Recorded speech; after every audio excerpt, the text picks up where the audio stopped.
Okay, James. I want to start this interview with a small comment because the Mexican girl that interviewed you, Penny, Mm.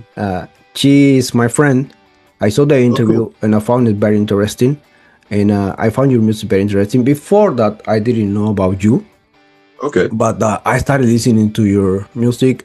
I started watching your numbers. I started because that's what we do, right? To know who we are going to interview, who we are going to ask for an interview. And I found you and your project very interesting.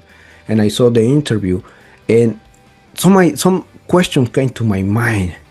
And the first one is like, okay, what leads you to start playing the kind of music you play? Is it something like just one day you grab the guitar and you start playing and let's see what it comes from my mind, or you had like a very specific idea that I want to play this kind of music?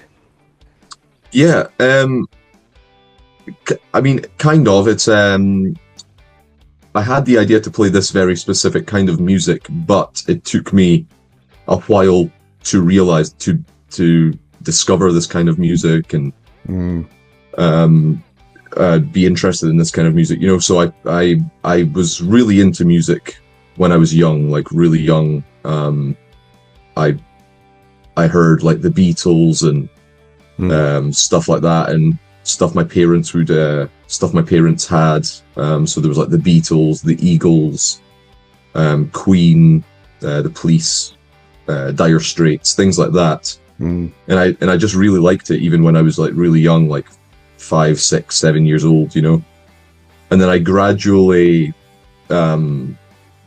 wanted to discover my own stuff even as a kid. So I would listen to, there was a show in the UK called Top of the Pops, which was just I think it was the top 40 for each week, and there'd be some live performances by bands and stuff. And so I really liked pop music, and I still do.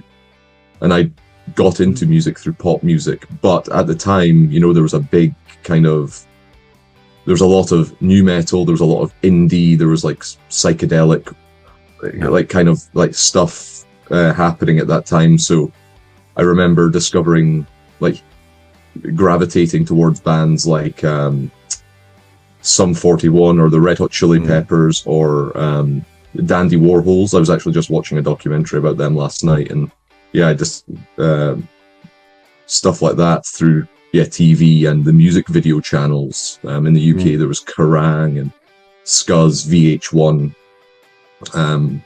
MTV2 I think played some stuff. And I just got into rock music and heavier music, and I started playing guitar around the time the indie scene happened. So you had the Arctic Monkeys and Franz Ferdinand, Libertines, Strokes, like around that sort of time. And yeah, over the years I got into heavier music, and when I was maybe 13 or something, I discovered Metallica, Megadeth, and metal music in general. And you know, from there you discover Slayer and then Anthrax, and then you go to Cannibal Corpse, and you go to whatever, Dark Throne, you know, just over the years. And it was probably around the time I was like 15 or something, and I discovered like Black Thrash, Toxic Holocaust, Bathory, whatever. And what really appealed to me about that, because I was always in bands with friends, you know, I'd jam with friends and we'd try and get stuff done. We never played any shows. We'd get together and rehearse, and I always wanted to write my own songs, but just things didn't work out, you know. And yeah, I then realized that like a lot of these bands that I liked, like Bathory, Toxic Holocaust, Midnight, Whip Striker,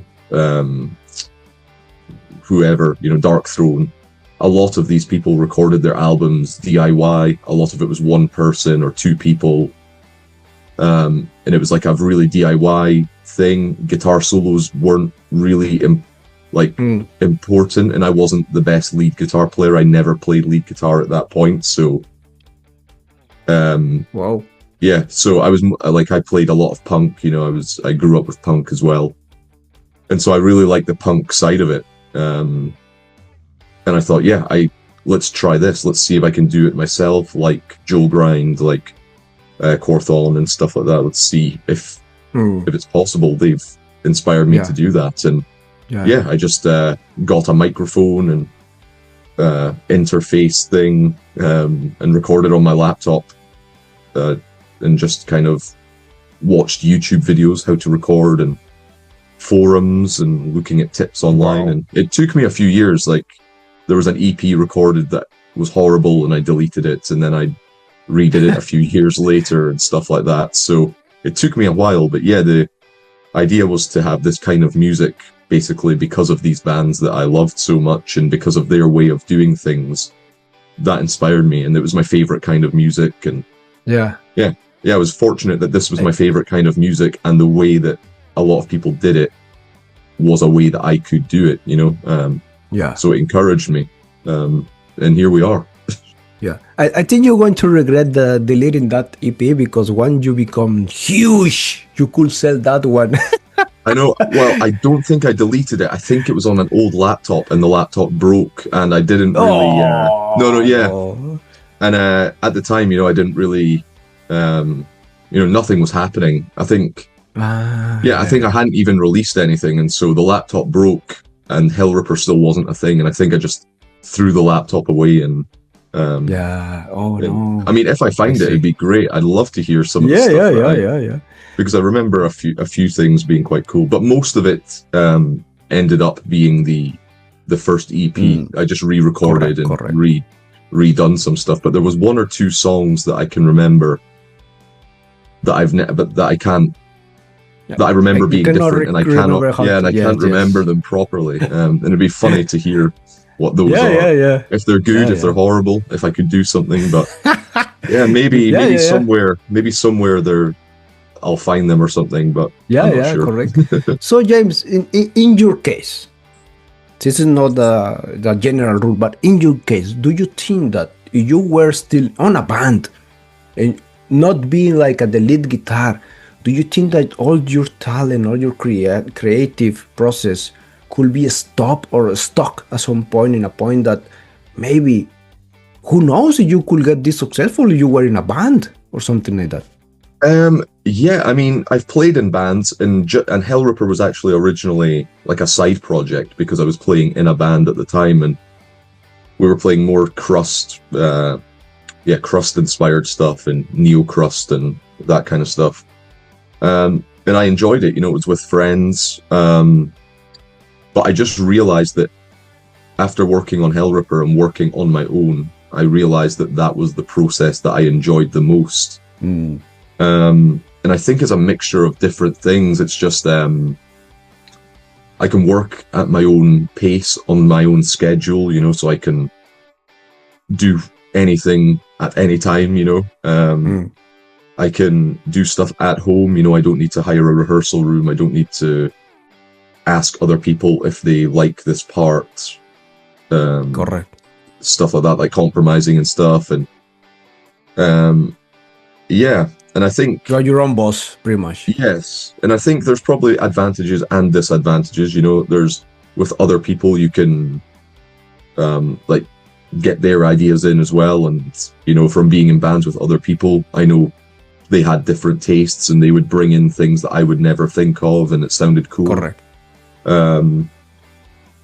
So yeah, you can get that, but then there's the other side where you could bring something in that you think is great and the rest of the people don't agree with. So it's kind of, and maybe that riff was the one that was could get really successful, but it disappeared because So I think there's different advantages and disadvantages. I don't know. I think Hellripper as the entity Hellripper works because of the process that I employ. So it's just me and just the whole thing. It works because I enjoy it. I figured out a way to do it.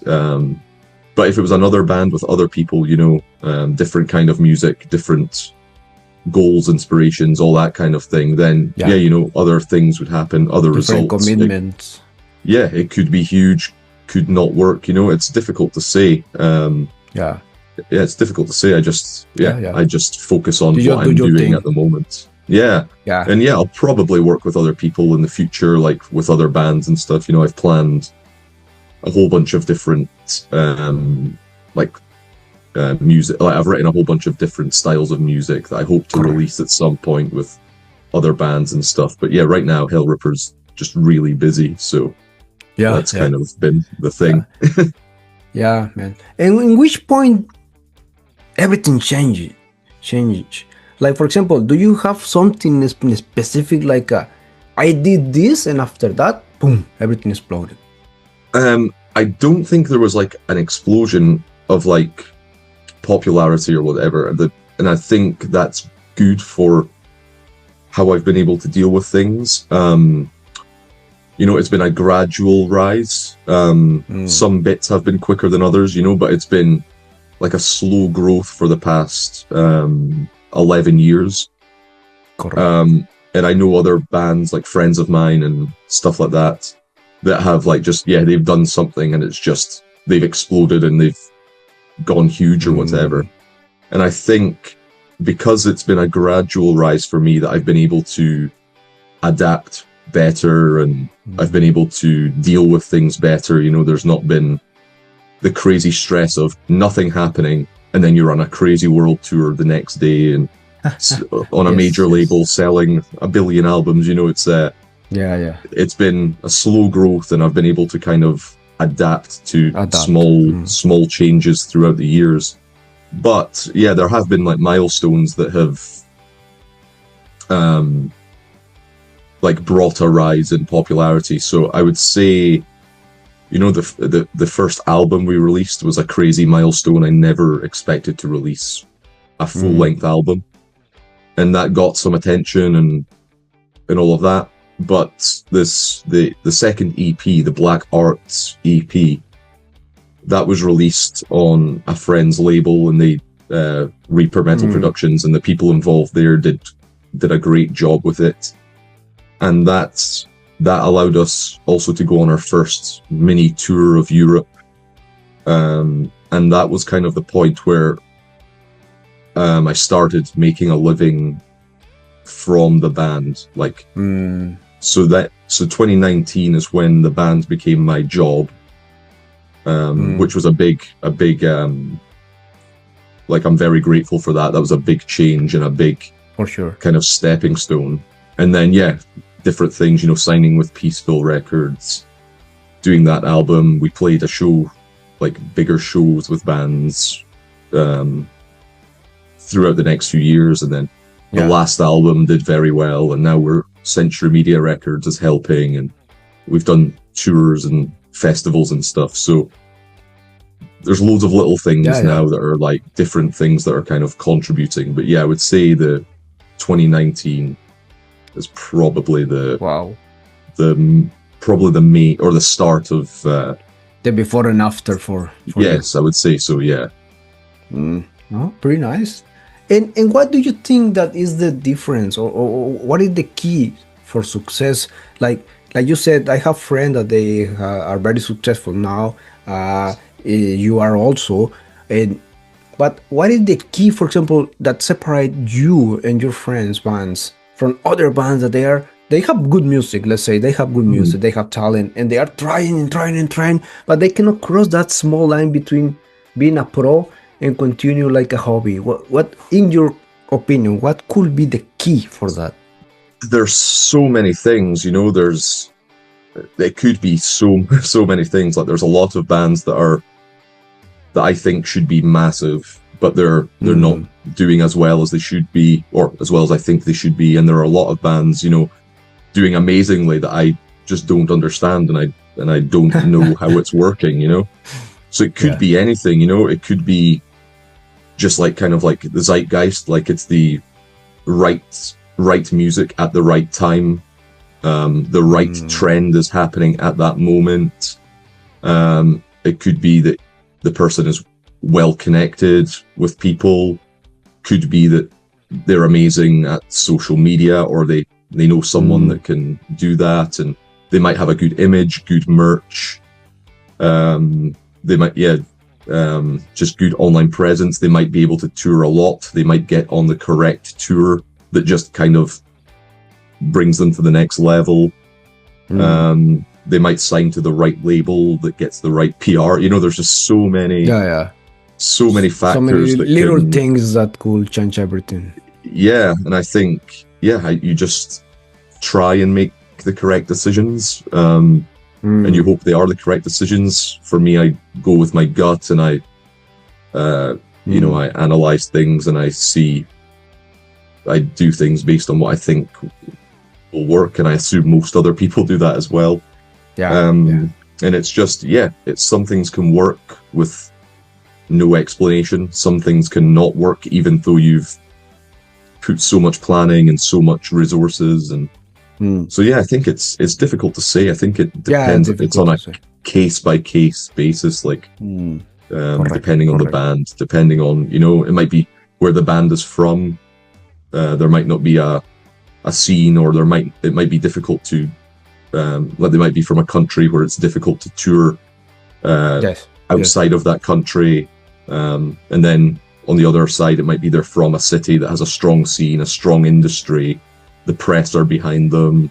You can get out to different places and tour and stuff. It's correct. A million different things. A lot of things. A million different things. Yes. And James, for example, now that you are releasing a new album with Century, it's not something small at all. Yeah. Not something small. How did you feel? Was it something that you look for it? Were you like trying to contact them? Because I don't really know how it works. Were you trying to contact Century Media to get them to sign you, or they noticed you and they contacted you? How did that happen? So we were on tour at the time, and basically our contract with Peaceville Records was up.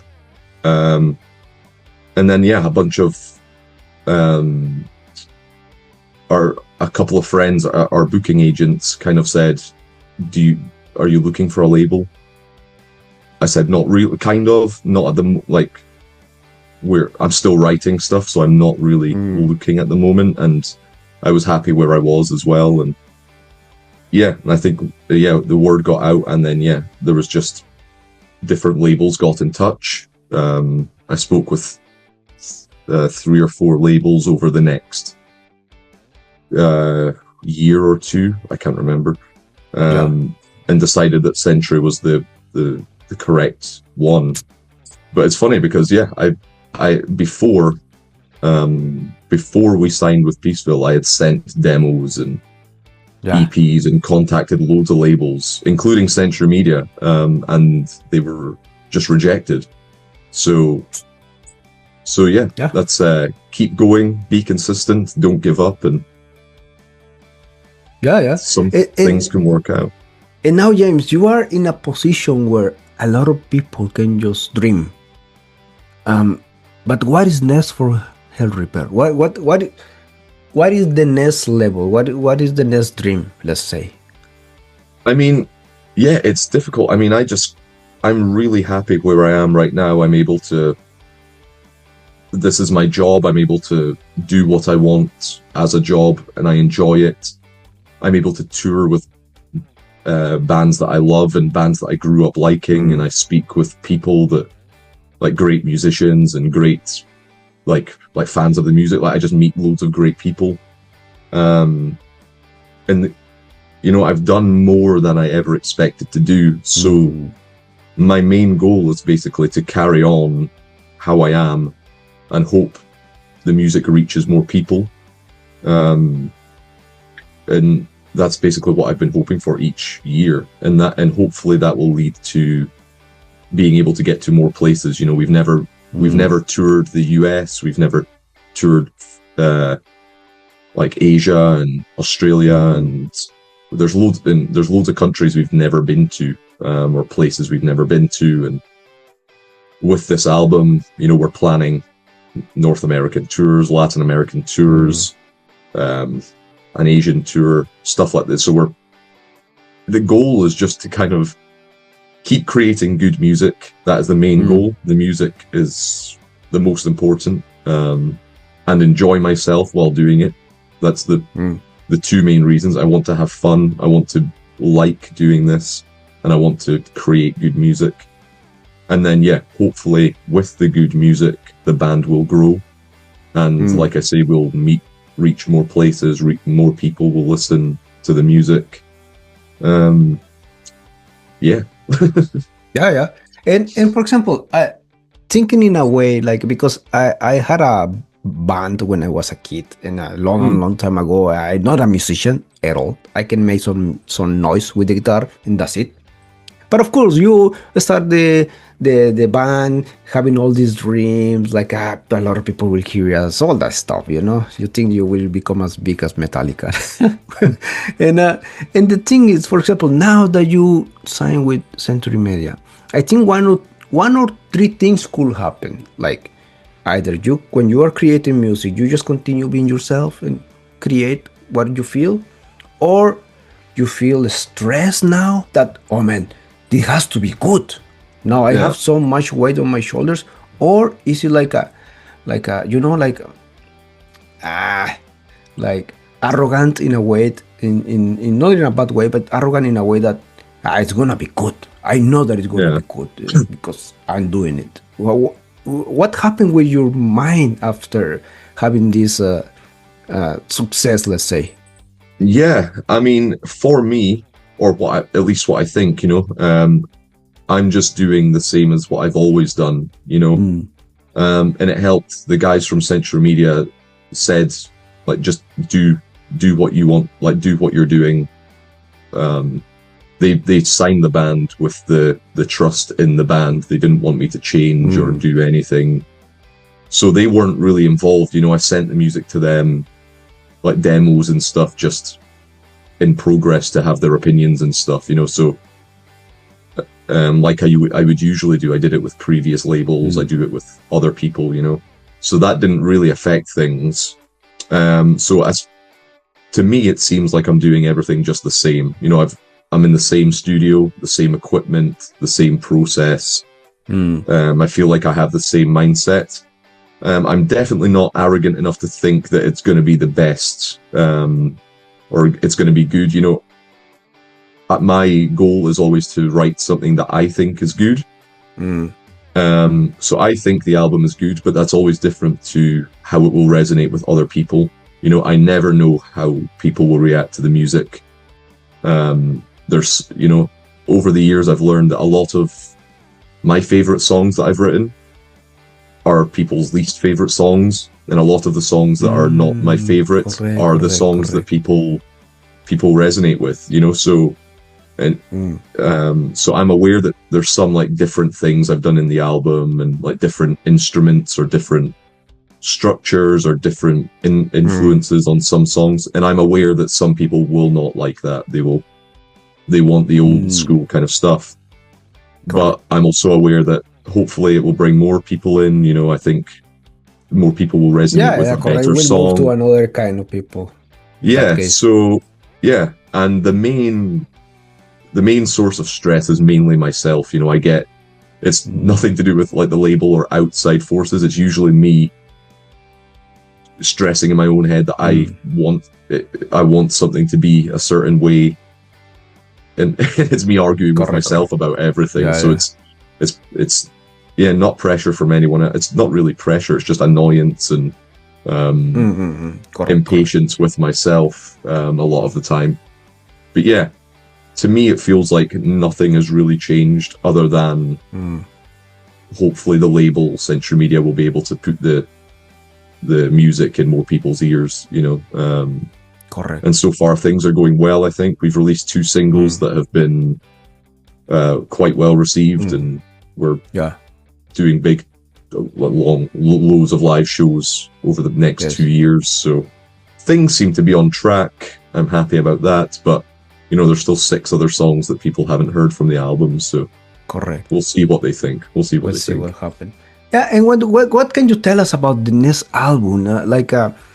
What is different from the previous, and how do you feel about it? Like, you think it's gonna be a super success? Like, not being humble, like for yourself. What do you think in your own mind? Like, Like, are you sure that it's gonna be a hit, or what can you tell us in a sense? So in terms of being a hit, like I say, I've got no idea. I hope it is. I think it's a good album, and when I release something, the idea is that I think it will be well received. You know, I hope so. But yeah, I've never released anything with the expectation of it being everyone's favorite thing or albums of the year and stuff, you know. But yeah, the new album, it follows on from the last one. The previous album, Warlocks, Grim and Withered Hags, was a bit more complex. You know, it was a longer album. It had a lot more influences, a lot more different sounds, a lot more variety in the song types and stuff like that. And I think that album, you know, I wanted to, with the green album cover and the vibe of the music, I think I described that album as kind of foresty, you know, sounding. I don't know if I don't know if that means anything to anyone else other than what I'm thinking in my mind. With this new album, I wanted a kind of blue-gray artwork because the music sounded a bit colder, a bit more icier, a bit more black metal influenced in the sound. And as well as that, I've brought in more influences. You know, I've different instruments. There's some cello, there's a lot of synth, there's keyboards, piano, violin, bagpipes again, some acoustic guitar, but all done in a way that I think complements Hellripper's sound, because I never want to change Hellripper, like the essence of Hellripper. It always will be speed metal, but I want other things to come in and just kind of improve the speed metal, really. So yeah, there's a lot of different influences. There's like some time signatures that I've never really like used, you know, some influences from bands like Oathbreaker or like kind of atmospheric stuff and shoegazy elements. There's stuff from like Britpop, you know, and 90s alternative music. There's electronic influences, but again, don't be worried, people. It's in the context of Hellripper. You know, I've not written a full Aphex Twin song. It's and again, it's all based on Scotland in some way. It's all based on Scotland in some way. All the songs are have a Scottish theme, whether it be folklore or poetry or history or a place or something like that. Just similar to the last album, I wanted to continue in that vein. And I hope people will like it. Like I say, I'm not arrogant enough to think it's going to be the biggest hit ever. I like it, and I hope other people feel the same way. And for example, I hear that because I don't live in Mexico, but I hear that you play in probably in the biggest festival right now in Mexico, that is Candelabrum. Yes, we played last 2 years ago. No, when was it? 2 years ago? I'm not sure, but it gotta be 2 years ago. Yeah, gotta be 2 years ago. Yeah, that was fun. That was so fun. The audience were great. The audience were crazy. We were there for 3 days, I think, and we just watched a lot of bands, and we met loads of people, and we just hung out at the festival, and it was a great show. It was a great weekend. We had a great time. And we'll be back in May for San Luis. San Luis Metal Fest, which I'm looking forward to. It's the first one, so there's no like, and I can't really expect anything. Like, I don't know what to expect. Correct. So I'm excited for that. Last time was great. And what did you notice in the audience? Because I've been interviewing a lot of European bands, and all the time they say the same. In Mexico or Latin America, you feel like a rock star. In Europe, people is more cold, it's colder, and they don't pay attention too much to to the musician, Yeah. unless they see you in a very specific position or point. But how was your experience? It's different. I mean, in Europe, like from our experience, I mean, it differs per country. But there's always people, that we always speak to people at the shows, and we always have photos with people, and like, yeah, we've got a great fan base, and like grateful for the fans that we have. But yeah, Mexico was ridiculous. It was I remember, yeah, like we decided just to I think we finished our set, and we just wanted to go and watch the festival and grab some food and stuff. And I think we must have taken maybe 500 or 600 photos with people. Yes, of course, yes. So we were trying to walk 100 meters to like the food bit or the merch area or something. And I think it took us maybe 2 or 3 hours or something which it was great. I'm very grateful. People are that interested in the band and stuff. It was fun, but yeah, it was, I never expected it. And it was, it was crazy. It was just, it's like, wow, this is nuts. Yeah, we are really warm. Yeah, we're really warm. We like giving love, like. Yeah. Oh, absolutely. Absolutely, man. It was so cool. Yeah, we felt so like, yeah, it just felt great. Like it felt like people appreciated us, and felt like they enjoyed the show. And I think it has to be a lot. It has to be a lot like in Mexico. Somehow we all expect to be you. We all dream to be you. And when we see somebody that we like, or somebody that is a great musician, it's like you are living my dream. I love what you do, and I thank you in a way, like showing you how much I like you, and that's something really cool from the Latin American people. And the Mexicans probably is one of the best fans ever. And I'm really happy that you experienced that. Really happy. Yeah, I mean, it's because of people like this that are the reason that we're successful. People that like the band and want to show support. It's these people are the people that allow us to do this. Correct. So it's amazing. Like, and I can't wait to get back over there. It's going to be fun. And as a fan, I appreciate that you had the time. You took the time. Not you had the time. You took the time to take 600 pictures and make people happy. Yeah, no, absolutely. If we have time, like, I will always speak with people and meet people.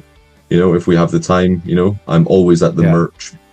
After shows, I'm always doing the merch, and unless we have to leave quickly to get to another show or something, if we are able to, if we're staying the whole night or something, like I say, I'm grateful to be in this position. I'm grateful that people actually want to speak with me and get a picture with me and listen to the music and stuff. And so it's nice to talk to these people. And most of the time, I'm a metal fan, I'm a music fan, and most of these people have the same like interest as me. They like the same music. So you can talk about that kind of stuff. Like, it's just one big scene, and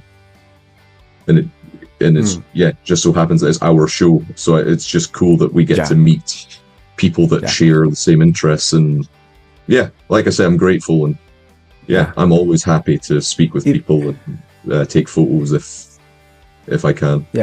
And for example, James, in the future, once you have like your fan base like very, very stable, like when you can give yourself the opportunity to explore and to make to try new things, is there something that you haven't tried that you would like to try but you haven't tried because you don't want to change too much the essence of Hellripper?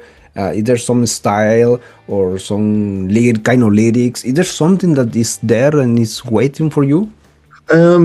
Not so much. I think the fun part of Hellripper that I really enjoy is taking all of these different elements and trying to fit it into Hellripper and still make it good.